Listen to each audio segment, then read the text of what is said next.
Okay guys, so what we're going to be talking about here is we're going to kind of use what we talked about previously when we were talking about limits using algebra. We're going to kind of extend this idea just a little bit. This is a little bit easier than what we talked about before too, so hopefully you'll catch on to this pretty quick.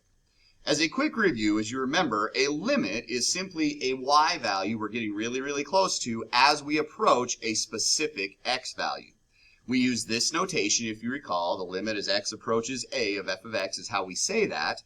And we talked about it before where a is just the x value that we're getting really close to. If that doesn't make sense, just go back and take a quick look at what we talked about previously, and I'm pretty sure you'll be fine on something like that. Now, if we saw a problem like this one, again, the first thing we always do with the limit is we try and evaluate the limit by substitution. In this case, the sign of 0 is 0, so I would get 0 over 0 in this case, which we call the indeterminate form. And in the previous example, what we looked at is we said, okay, we see if anything cancels. Now, there are other ways to do it that we'll discuss later in this class, but for right now, when I get that indeterminate form, in this case, there's nothing that cancels, because I cannot cancel the x inside of the sign of x with the one on the bottom. So the next thing we would do if nothing cancels is maybe go look at the graph of that particular function. So here we have a picture of this function, and we talked about looking at graphs before. And hopefully you can see right there at x equals 0 that y equals 1 is the limit that we're getting really close to. It's the y value that we are approaching. So in this case, we would say that that limit is equal to 1. And we can use a graph. If we have a graph, the graph's not going to lie to you in general about what the limit is going to be. So I can use a graph. Okay? Now, what happens on the AP test more than anything else is instead of giving you a function and having you evaluate it like we did yesterday, instead they'll give you a function like this, and they're not going to tell you the equation of the function. They're just going to say, okay, what is the y value that we're getting really close to in this case as x gets really close to 0? And hopefully you can see in this case that the answer to that particular question would be, as I look at this graph, as I get really close to 0, my x value, my y value gets really close to 3. And you can look at a graph again and you can say that that's the answer. Or if I were to ask you, what is the limit as x approaches 4? Again, that's the y value we're getting really close to, and so in this case, that would be 1. Now, the reason why the second one tends to throw people off a little bit is because people are like, there's a hole in the graph, what do I do with that?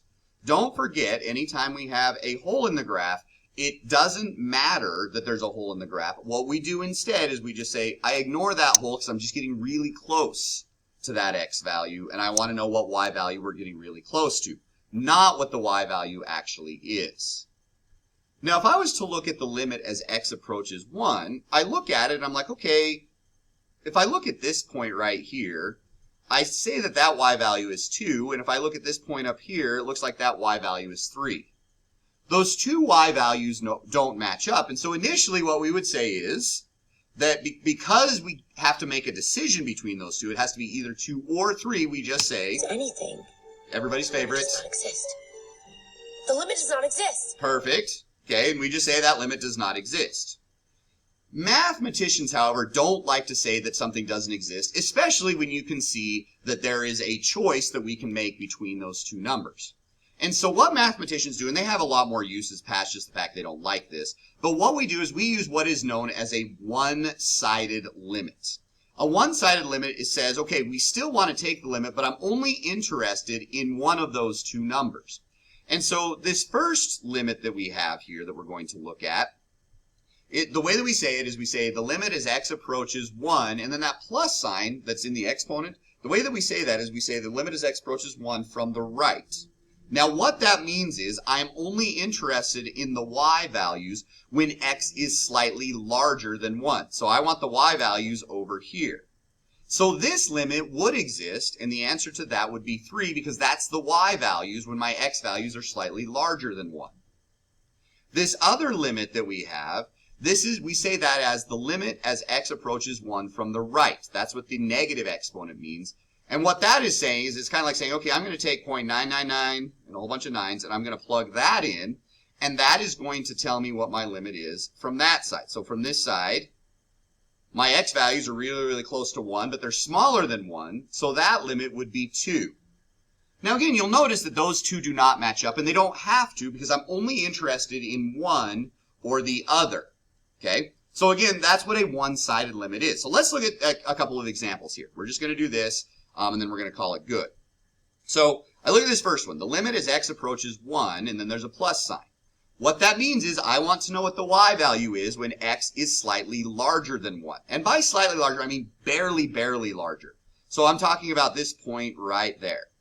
If that's the point that I'm interested in, then hopefully you can see the y value that we're really, really close to is 2.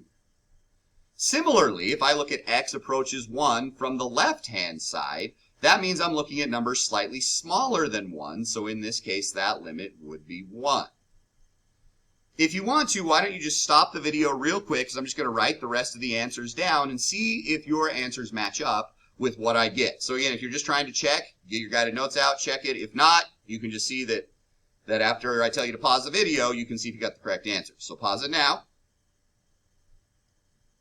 All right, so the answers we have here for the x approaches 2 from the positive side, that would be 1. As x approaches 2 from the left or from the negative side, that would be, negative 1. As x approaches 2, we would just say that that limit does not exist. D, N, E is what I'm going to write there. That limit doesn't exist because, again, overall, at x equals 2, I would have to make a choice. At x equals 3, hopefully you can see the limit is negative 1. At x equals 4, the limit is positive 1. And at x equals 0, the limit is 0. Now, one thing that does pop up from time to time is if you see something like this, f of 1. That is not a limit question. That is asking what is the y value when x actually equals 1. So when we go to x equals 1 and we look and we say, okay, what is our y value there?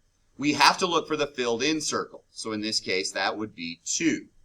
So that is our function value, which again differs from a limit. This was much easier, I thought, than what we talked about yesterday. If you have any questions about this, please come on in and I can help you during B time, before or after school, whenever you need help with that. Thanks, guys.